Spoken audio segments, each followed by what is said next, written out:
Channel. ಎಲ್ಲರೂ ಹೇಗಿದ್ದೀರಾ? ನಾವಂತೂ ಸೂಪರ್ ಆಗಿದ್ದೀವಿ, ನೀವು ಚೆನ್ನಾಗಿದ್ದೀರಾ ಅಂತ ಭಾವಿಸ್ತೀನಿ. ಗೈಸ್, ಇವತ್ತು ಸಂಜೆ ಮೇಲೆ ವ್ಲಾಗ್ ಶುರು ಮಾಡಿದ್ದೀನಿ. ಆಲ್ರೆಡಿ 5:30 ಆಗಿದೆ. ಇವತ್ತು ಸೋಮವಾರ, ಮನೆ ದೇವ್ರ ವಾರ ಆಗಿರೋದ್ರಿಂದ ಎಲ್ಲ ಕ್ಲೀನ್ ಮಾಡಿಬಿಟ್ಟು ದೇವ್ರ ಮನೆಯೆಲ್ಲ ರೆಡಿ ಮಾಡಿದ್ದೀನಿ. ಪೂಜೆ ಮಾಡಬೇಕು, ಬಟ್ ನೈವೇದ್ಯಕ್ಕೆ ಇನ್ನೂ ಏನೂ ಮಾಡಿರಲಿಲ್ಲ. ಸ್ನಾನ ಮಾಡ್ಕೊಂಡೆ ನೈವೇದ್ಯ ಮಾಡಬೇಕಲ್ಲ, ಸೊ ಈಗ ನೈವೇದ್ಯ ಮಾಡೋಣ ಅಂತ ಹೇಳಿ, ಹಾಗೆ ನಿಮಗೂ ಶೇರ್ ಮಾಡೋಣ ಅಂತೇಳಿ ವ್ಲಾಗ್ ಶುರು ಮಾಡಿದ್ದೀನಿ. ನೈವೇದ್ಯಕ್ಕೆ ಸಬ್ಬಕ್ಕಿ ಪಾಯಸ ಮಾಡೋಣ ಅಂದ್ಕೊಂಡಿದ್ದೀನಿ ಗೈಸ್. ಸ್ವಲ್ಪ ಸಬ್ಬಕ್ಕಿ, ಸ್ವಲ್ಪ ಸೇಮಿಯಾ ಹಾಕ್ಬಿಟ್ಟು ಪಾಯಸ ಮಾಡೋಣ ಅಂದ್ಕೊಂಡಿದ್ದೀನಿ. ನನ್ನ ವ್ಲಾಗಲ್ಲಿ ಆಲ್ರೆಡಿ ಬರೀ ಸಬ್ಬಕ್ಕಿ ಪಾಯಸ ಅಪ್ಲೋಡ್ ಮಾಡಿದ್ದೀನಿ, ಬಟ್ ಸೇಮಿಯಾ ವಿತ್ ಸಬ್ಬಕ್ಕಿ ಕಾಂಬಿನೇಷನಲ್ಲಿ ಮಾಡಿರೋದು ಯಾವುದು ವಿಡಿಯೋ ಮಾಡಿಲ್ಲ. ಬಟ್ ನಾವು ಅವಾಗವಾಗ ಮಾಡ್ಕೊಂಡು ತಿಂತೀವಿ, ಸಖತ್ ಇಷ್ಟ ನಮ್ಮ ಮನೆಯವರಿಗೆ ಅದು ಸಬ್ಬಕ್ಕಿ ವಿತ್ ಸೇಮಿಯಾ ಪಾಯಸ. ಆಗ ಎಲ್ಲ ಮಾಡ್ತಾಯಿದ್ರು ಮುಂಚೆ ನಾವು ಚಿಕ್ಕವರಿದ್ದಾಗ, ಬಟ್ ಈಗ ಸ್ವಲ್ಪ ಕಡಿಮೆ ಆಗಿದೆ ಗೈಸ್ ಆ ಥರ ಎಲ್ಲ ಮಾಡೋದು. ಸೊ ಇವತ್ತು ಮಾಡೋಣ ಅಂದ್ಕೊಂಡಿದ್ದೀನಿ. ಅವರು ಇನ್ನೂ ಡ್ಯೂಟಿಯಿಂದ ಬಂದಿಲ್ಲ. ಅವ್ರು ಬರೋಷ್ಟರಲ್ಲಿ ಸ್ವಲ್ಪ ತಿಂಡಿ ಅಂದರೆ ಬಜ್ಜಿ ಮಾಡಿಬಿಟ್ಟು ಹಾಗೆ ಸೇಮಿಯಾ ಪಾಯಸ ಮಾಡೋಣ ಅಂತ ಅಂದ್ಕೊಂಡಿದ್ದೀನಿ. ಇವತ್ತು ತುಂಬ ಟಯರ್ಡಾಗಿ ಬರ್ತಾರೆ ಅನಿಸುತ್ತೆ. ಮೇ ಬಿ 4 o'clockಗೆಲ್ಲ ಮನೆಗೆ ಬಂದಿರ್ತಾಯಿದ್ರು. ಇವತ್ತು ಇನ್ನೂ ಲೇಟ್ ಆಗಿದೆ ಅಲ್ವಾ ಗೈಸ್, ಅದಕ್ಕೆ ಲೇಟಾಗಿ ಬರ್ತಾರೆ. ಸ್ವಲ್ಪ ಟಯರ್ಡಾಗಿ ಬಂದಿರ್ತಾರೆ. ರುಚಿಯಾಗಿ ಊಟ ಮಾಡಿಟ್ರೆ ಸ್ವಲ್ಪ ಖುಷಿ ಆಗುತ್ತೆ, ಟಯರ್ಡ್ ಫೀಲ್ ಎಲ್ಲ ಹೋಗುತ್ತೆ ಅಂತ ಹೇಳಿ ಬೇಗ ಬೇಗ ಮಾಡೋಣ ಅಂತ ಹೇಳಿ ರೆಡಿ ಮಾಡ್ತಾ ಇದ್ದೀನಿ. ಬನ್ನಿ ನಿಮಗೂ ತೋರಿಸ್ತೀನಿ. ಹಾಗೆ ಅವ್ರು ಬಂದ ಮೇಲೆ ಊಟ ಎಲ್ಲ ನೋಡಿ ಯಾವ ಥರ ಎಕ್ಸೈಟ್ ಫೀಲ್ ಆಗ್ತಾರೆ ಅಂದರೆ, ಹೊರಗಡೆ ಕೆಲ್ಸಕ್ಕೆ ಹೋಗಿ ಬರೋರಿಗೆ ಮೇಯ್ನ್ ಒಳ್ಳೆ ರುಚಿಯಾಗಿರೋ ಊಟ, ಮನೇಲಿ ನೆಮ್ಮದಿ ಪಾಸಿಟಿವ್ ವೈಬ್ಸ್ ಇದ್ದರೆ ಸಾಕು. ಅವ್ರಿಗೆ ಎಷ್ಟೇ ಟಯರ್ಡ್ ಫೀಲ್ ಇರಲಿ ಒಂಥರ ಸುಸ್ತು ಅನ್ಸೋದಿಲ್ಲ. ಕೆಲಸದಿಂದ ಮನೆಗೆ ಬಂದರೆ ಒಂಥರ ರಿಲ್ಯಾಕ್ಸ್ ಆಗ್ತಾರೆ. ಸೊ ಬನ್ನಿ ಗೈಸ್, ಯಾವ ಥರ ಮಾಡ್ತೀನಿ, ಹಾಗೆ ಇವತ್ತಿನ ಈವ್ನಿಂಗ್ ರೊಟೀನ್ ಯಾವ ಥರ ಇರುತ್ತೆ ಅಂತೇಳಿ ನಿಮ್ಮ ಜೊತೆ ಶೇರ್ ಮಾಡ್ತೀನಿ. ಕೀಪ್ ವಾಚಿಂಗ್, ಸ್ಕಿಪ್ ಮಾಡಿದೆ ನೋಡಿ, ತುಂಬ ಚೆನ್ನಾಗಿರುತ್ತೆ ವಿಡಿಯೋ. ಹಾಗೆ ಯಾರೆಲ್ಲ ನನ್ನ ಚಾನಲ್ನ ಹೊಸಬ್ರು ನೋಡ್ತಾ ಇದ್ದೀರಾ, ಪ್ಲೀಸ್ ಸಬ್ಸ್ಕ್ರೈಬ್ ಮಾಡ್ಕೊಂಡು ನೋಡಿ ಗೈಸ್. ಮೊದಲನೇದಾಗಿ ಸಬ್ಬಕ್ಕಿನ 1/4 ಗ್ಲಾಸ್ ಅಷ್ಟು ತೊಗೊಂಡಿದ್ದೀನಿ, ಕಾಫಿ ಕುಡಿಯೋ ಗ್ಲಾಸಲ್ಲಿ. ನೆನೆಸಿರ್ಲಿಲ್ಲ ಗೈಸ್, ಹಾಗಾಗಿ ಉಟ್ಕೋತಾ ಇದ್ದೀನಿ. ನೆನೆಸಿದ್ರೆ ಉರಿಯೋ ಅವಶ್ಯಕತೆ ಇರಲ್ಲ, ಆದರೆ ನೆನೆಸಿದ್ರೆ ಸ್ವಲ್ಪ ಟೈಮ್ ಜಾಸ್ತಿ ತಗೊಳುತ್ತೆ ಅಂತ ಹೇಳಿ ನಾನು ಫ್ರೈ ಮಾಡ್ಕೊತಾ ಇದ್ದೀನಿ. ಒಂದು 5 ನಿಮಿಷ ಫ್ರೈ ಮಾಡಿಕೊಂಡ್ರೆ ಸಾಕು, ನೀಟಾಗಿ ಅದು ಬಲೂನ್ ಥರ ಇರೋದು. ಮಂಡಕ್ಕಿ ಹಿಂಗೆ ಪ್ರೆಸ್ ಮಾಡಿದ್ರೆ ಹೆಂಗೆ ಟಪ್ ಅನ್ನೋದು ಆ ಥರ ಆಗೋಗ್ಬಿಡುತ್ತೆ. ತೋರಿಸ್ತೀನಿ ಯಾವ ಥರ ಬರುತ್ತೆ ಅಂತೇಳಿ. ಇದನ್ನು ಫಸ್ಟು ಹುರ್ಕೋತಾ ಇದ್ದೀನಿ. ಫಸ್ಟ್ ಪ್ರೋಸೆಸ್ ಸಬ್ಬಕ್ಕಿ ಪಾಯಸದಲ್ಲಿ ನೆನೆಸಿಲ್ಲ ಅಂದರೆ ಈ ಥರ ಹುರ್ಕೊಂಡ್ರೆ ಸಾಕು. ಎಸ್, ಈಗ ಚೆನ್ನಾಗಿ ಫ್ರೈ ಆಗಿದ್ದಾವೆ. ತೋರಿಸ್ತೇನೆ ನೋಡಿ ಯಾವ ಥರ ಫ್ರೈ ಆಗಿದೆ.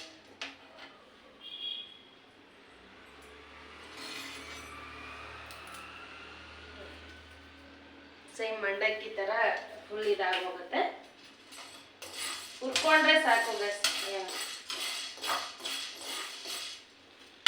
ಇದು ಒಂದು ಸಪ್ರೇಟ್ ಒಂದು ಪ್ಲೇಟಿಗೆ ತೆಗೆದಿಟ್ಕೊಂಡ್ಬಿಟ್ಟು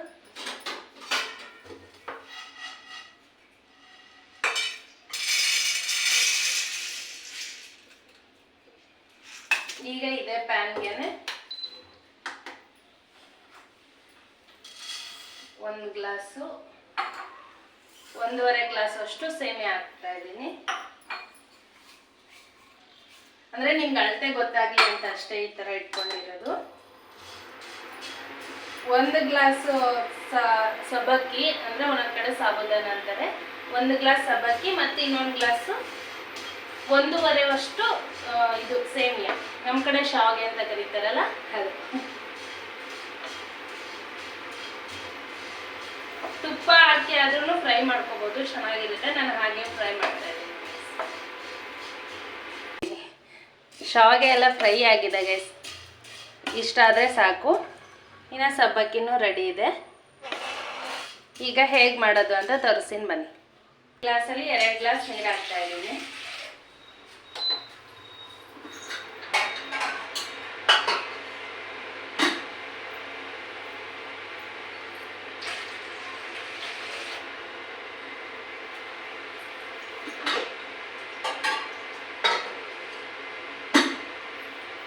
ಒಂದು 3 ಗ್ಲಾಸ್ ಹಾಕ್ತೀನಿ ಗೈಸ್, 2 ಗ್ಲಾಸ್ ಸಾಕಾಗಲ್ಲ. ಮತ್ತೆ ಆಮೇಲೆ ಆ್ಯಡ್ ಮಾಡೋದೀನಿ, ಯಾಕೆ ಈಗಲೇ ಹಾಕ್ಬಿಟ್ರೆ ಆಯಿತು.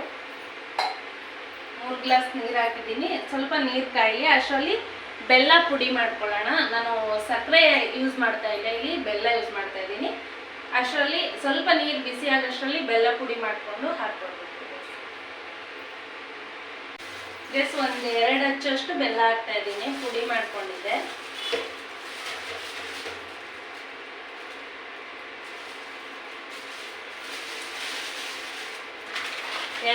ಅದು ನೀಟಾಗಿ ಕರಗಿದ್ಮೇಲೆ ಸೋಸ್ಕೊಂಡು ಆಮೇಲೆ ಮಾಡೋಣ. ಯಾಕೆಂದರೆ ಬೆಲ್ಲದಲ್ಲಿ ಸ್ವಲ್ಪ ಕಡ್ಡಿ ಕಸ ಎಲ್ಲ ಇರುತ್ತೆ. ತೋರಿಸ್ತೀನಿ ಸೋಸ್ದಾಗ ಅದರಲ್ಲಿ ಎಷ್ಟಿರುತ್ತೆ ಅಂತ. ಸೊ ಫಸ್ಟು ಬೆಲ್ಲನ ಸಪ್ರೇಟಾಗಿ ಕಾಯಿಸ್ಕೋಬೇಕು ಗೈಸ್. ಗೈಸ್ ಬೆಲ್ಲ ಕರಗಿದೆ, ಇದನ್ನು ಇನ್ನೊಂದಕ್ಕೆ ಶಿಫ್ಟ್ ಮಾಡ್ತೀನಿ.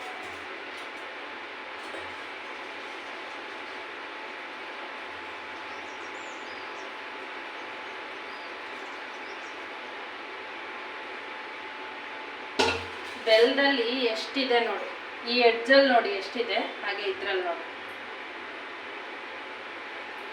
ಅದಕ್ಕೆ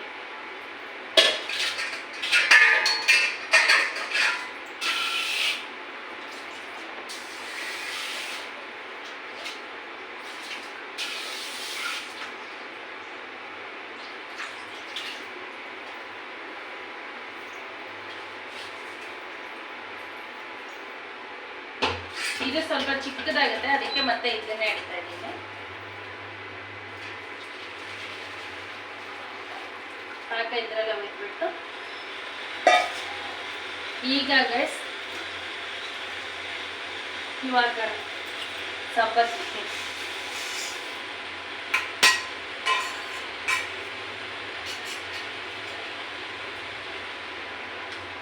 ಸ್ವಲ್ಪ ತವು ಬೇಯಲಿ, ಒಂದು 5 ನಿಮಿಷ ಹಾಗೆ ಬೇಯ್ದ್ರೆ ಚೆನ್ನಾಗಿರುತ್ತೆ ಗೈಸ್, ನೀಟಾಗಿ ಬೆಂದೋಗಿರ್ತದೆ.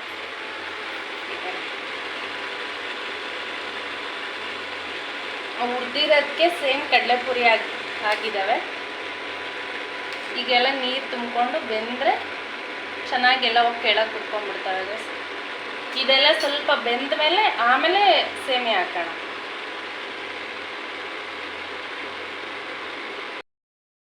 ಈಗ ಸ್ವಲ್ಪ ಸಬ್ಬಕ್ಕಿ ಬೆಂದಿದ್ದಾವೆ. ಈಗ ಶಾವಿಗೆ ಆ್ಯಡ್ ಮಾಡ್ಕೊಳ್ಳೋಣ. ಒಂದು 5 ನಿಮಿಷ ಬೇಯಿಸ್ಕೊಂಡಿದ್ದೀನಿ ಅಷ್ಟೇ, ಒಂದು 5 ನಿಮಿಷಕ್ಕೇ ಬೆಂದೋಗಿದ್ದಾವೆ. ಇವಾಗ ಶಾವಿಗೆ ಆ್ಯಡ್ ಮಾಡ್ಕೊಳ್ಳೋಣ ಗೈಸ್.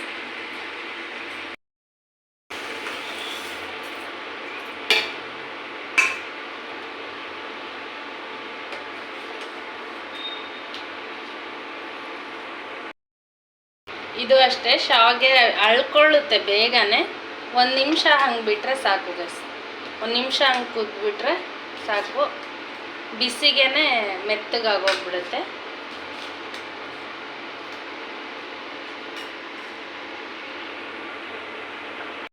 ಗೈಸ್ ಇನ್ನೂ ಒಂದು 50% ಬೆಂದಿದೆ. ಆವಾಗಲೇ ಹಾಲು ಆ್ಯಡ್ ಮಾಡ್ತಾ ಇದ್ದೀನಿ. ನಾನು 1/4 ಲೀಟ್ರ್ ಹಾಲಲ್ಲಿ ಅರ್ಧ ಹಾಕ್ತಾಯಿದ್ದೀನಿ, ಅಂದರೆ 1/4 ಲೀಟ್ರ್ ಹಾಲಲ್ಲೇ ಅರ್ಧ ಹಾಕ್ಕೊತಾ ಇದ್ದೀನಿ. ಏಕೆಂದರೆ ಬೆಲ್ಲ ಹಾಕಿರೋದ್ರಿಂದ ಹೆಂಗೂ ಸ್ವಲ್ಪ ಒಡೆದಂಗೆ ಆಗೋಗ್ಬಿಡುತ್ತೆ, ಅದಕ್ಕೆ ತಿರುವುತ್ತಾ ಸ್ವಲ್ಪ ಹಾಕಿದ್ದೀನಿ ಸಾಕು. ಇನ್ನು ಅದರಿಂದನೇ ಕಾಯಿ ತುರಿನ ಆ್ಯಡ್ ಮಾಡ್ತಾಯಿದ್ದೀನಿ. ಹಾಲು ಹಾಕಿರೋದ್ರಿಂದ ಕಾಯಿ ತುರಿ ಏನು ಜಾಸ್ತಿ ಹಾಕ್ತಾಯಿಲ್ಲ, ಸ್ವಲ್ಪ ಹಾಕ್ತಾಯಿದ್ದೀನಿ. ಇನ್ನು ಫ್ಲೇವರ್ಗೋಸ್ಕರ ಏಲಕ್ಕಿ ಪುಡಿ ಮಾಡಿ ಹಾಕ್ತಾಯಿದ್ದೀನಿ. ನಿಮ್ಮ ಹತ್ರ ಏಲಕ್ಕಿ ಪೌಡರ್ ಇದ್ದರೆ ಪೌಡರ್ ಹಾಕಿ, ನಾನು ಏಲಕ್ಕಿ ಪುಡಿ ಮಾಡಿ ಹಾಕ್ತಾಯಿದ್ದೀನಿ ಗೈಸ್. ದ್ರಾಕ್ಷಿ ಗೋಡಂಬಿನ ತುಪ್ಪದಲ್ಲಿ ಹುರ್ಕೊಂಡಾದರೂ ಹಾಕ್ಕೋಬೋದು. ನಮ್ಮ ಮನೇಲಿ ತುಪ್ಪ ತುಂಬ ದಿನದ್ದು, ಅದಕ್ಕೋಸ್ಕರ ನಾನು ಹಾಗೆ ಆ್ಯಡ್ ಮಾಡ್ತಾಯಿದ್ದೀನಿ. ತುಪ್ಪ ಏನು ಜಾಸ್ತಿ ಯೂಸ್ ಮಾಡಲ್ಲ, ಅದಕ್ಕೆ ನಾನು ಡ್ರೈ ಆಗಿರೋವನ್ನೇ ಹಾಕಿದ್ದೀನಿ. ಅವು ಬೆಂದ್ಕೊಂಡು ಸ್ವಲ್ಪ ಸಾಫ್ಟಾಗಿ ದಪ್ಪ ಆಗ್ತವೆ. ಇನ್ನು ಸ್ವಲ್ಪ ಬಾದಾಮಿ ಪೌಡರ್ ಮಿಕ್ಸ್ ಮಾಡ್ತಾಯಿದ್ದೀನಿ. ಇದು 5 ರೂಪೀಸ್ ಪ್ಯಾಕೆಟ್ ಚಿಕ್ಕದ್ರಾಗಿರೋದ್ರಿಂದ ಎಲ್ಲನೂ ಹಾಕ್ತಾಯಿದ್ದೀನಿ ನಾನು ಫುಲ್. ಅದು ಇನ್ ಕೇಸ್ ನೀವೇನಾದ್ರು ದೊಡ್ಡದು ತೊಗೊಂಡಿದ್ರೆ ಈ ಕ್ವಾಂಟಿಟಿಗೆ ಹಾಫ್ ಹಾಕಿ ಸಾಕು, ಅಂದರೆ 10 ರೂಪಾಯಿ ಪ್ಯಾಕೆಟ್ ಆಗಿದ್ದರೆ ಹಾಫ್ ಹಾಕಿ. ಮನೆಯಲ್ಲೇ ಮಾಡ್ಕೊಂಡಿದ್ರೆ 1-2 ಸ್ಪೂನ್ ಹಾಕ್ಕೊಳ್ಳಿ, ಸಾಕಾಗುತ್ತೆ. ಇನ್ನು ನೀಟಾಗಿ ಅದೆಲ್ಲ ಬೆಂದೋದ್ಮೇಲೆ ನೈವೇದ್ಯಕ್ಕೆ ಅಂತೇಳಿ ಒಂದು ಬೌಲ್ಗೆ ಸರ್ವ್ ಮಾಡ್ಕೊತಾ ಇದ್ದೀನಿ. ಚೆನ್ನಾಗಿ ಅಳ್ಕೊಂಡಿದೆ, ಅಂದರೆ ಫುಲ್ ಶಾವಿಗೆ ಬೆಂದೋಗಿಲ್ಲ, ಅಂದರೆ ಮೆತ್ತಗಾಗೋಗಿಲ್ಲ, ಲೈಟಾಗಿ ಬಾಯಿಗೆ ಸಿಗೋ ಥರ ಬೆಂದಿದೆ. ನೋಡಿ ಎಷ್ಟು ಚೆನ್ನಾಗಿದೆ. ನೀವು ಅಂದರೆ ಸ್ವಲ್ಪ ಬೇಗ ಇನ್ಸ್ಟೆಂಟಾಗಿ ಪಾಯಸ ಆಗಬೇಕು ಅಂದರೆ ಈ ಥರ ಮಾಡ್ಕೊಳ್ಳಿ, ತುಂಬ ಟೇಸ್ಟಿಯಾಗಿರುತ್ತೆ, ಸಕ್ಕತ್ತಾಗಿರುತ್ತೆ, ಎಲ್ರಿಗೂ ಇಷ್ಟ ಆಗುತ್ತೆ. ಹಾಗೆ ದೇವ್ರಿಗೆ ಅಂತ ನೈವೇದ್ಯ ಮಾಡಿದ್ಮೇಲೆ ಫಸ್ಟ್ ದೇವ್ರಿಗೆ ನೈವೇದ್ಯ ಮಾಡಿಬಿಟ್ಟು ಆಮೇಲೆ ಟೇಸ್ಟ್ ಮಾಡೋಣ ಹೇಗಿದೆ ಅಂತೇಳಿ ಪೂಜೆ ಮಾಡಿಬಿಟ್ಟು ಆಮೇಲೆ ಟೇಸ್ಟ್ ಹೇಳ್ತೀನಿ ಗೈಸ್.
ಗೈಸ್ ಪೂಜೆ ಎಲ್ಲ ಮುಗಿಸಿ ಸ್ವಲ್ಪ ಬಜ್ಜಿ ಮಾಡೋಣ ಅಂತ ಹೇಳಿ ಬಂದಿದ್ದೀನಿ.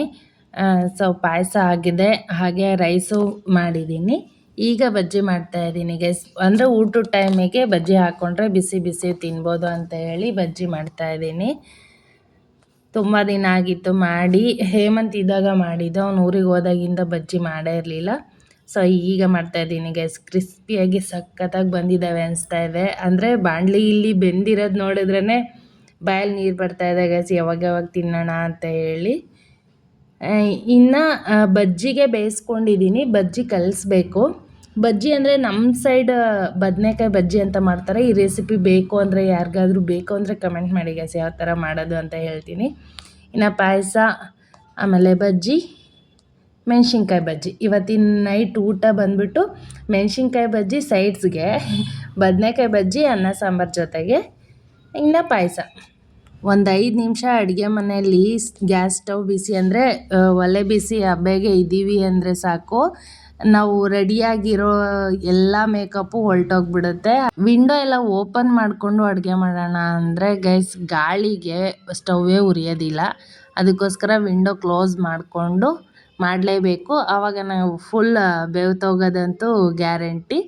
ಮೆಣಸಿನ್ಕಾಯಿ ಬಜ್ಜಿ ಎಲ್ಲ ಮಾಡಿ ಮುಗಿಸಿ ಆದಮೇಲೆ ಬದನೆಕಾಯಿ ಬಜ್ಜಿನ ಕಲಸಿದ್ದೀನಿ ಗೈಸ್. ನೋಡಿ ಈ ಥರ ಇದೆ, ಸಖತ್ತಾಗಿರುತ್ತೆ ಗೈಸ್. ಟೇಸ್ಟ್ ಮಾತ್ರ ನಮ್ಮ ಕಡೆ ಷಷ್ಠಿ ಹಬ್ಬಕ್ಕೆ ಇದನ್ನೇ ಮಾಡೋದು, ಬದನೆಕಾಯಿ ಬಜ್ಜಿನ. ಇವತ್ತಿನ ಊಟ ಗೈಸ್ ನೋಡಿ, ಬಜ್ಜಿ, ಮೆಣಸಿನ್ಕಾಯಿ ಬಜ್ಜಿ, ಅನ್ನ ಸಾಂಬಾರು, ಪಾಯಸ. ನಮ್ಮ ದಿನೇಶನು ಡ್ಯೂಟಿ ಮುಗಿಸ್ಕೊಂಡು ಹಿಂಗೆ ಬಂದ, ಅಂದರೆ ಮಧ್ಯಾಹ್ನನೇ ಕಾಲ್ ಮಾಡಿದ್ದೆ, ಹಿಂಗೆ ಬಾ ಪಾಯಸ ಮಾಡ್ತಾಯಿದ್ದೀನಿ ಅಂತೇಳಿ. ಅವನು ಬಂದ, ಊಟ ಮಾಡಿ ಆಮೇಲೆ ಸಿಗ್ತೀನಿ. ಓಕೆ ಗೈಸ್, ವಿಡಿಯೋ ಇಲ್ಲಿಗೆ ಎಂಡ್ ಮಾಡ್ತಾ ಇದ್ದೀನಿ. ವಿಡಿಯೋ ಇಷ್ಟ ಆದರೆ ಲೈಕ್, ಶೇರ್, ಕಮೆಂಟ್ ಮಾಡಿ. ಹಾಗೆ ಯಾರೆಲ್ಲ ನನ್ನ ಚಾನಲ್ನ ಹೊಸದಾಗಿ ನೋಡ್ತಾ ಇದ್ದೀರಾ ಪ್ಲೀಸ್ ಸಬ್ಸ್ಕ್ರೈಬ್ ಮಾಡ್ಕೊಂಡು ನೋಡಿ. ನಾಳೆ ಹೊಸ ವಿಡಿಯೋದೊಂದಿಗೆ ನಿಮ್ಮನ್ನೇ ಬರ್ತೀನಿ. ಅಲ್ಲಿವರೆಗೂ ಕೀಪ್ ವಾಚಿಂಗ್, ಟೇಕ್ ಕೇರ್, ಬಾಯ್.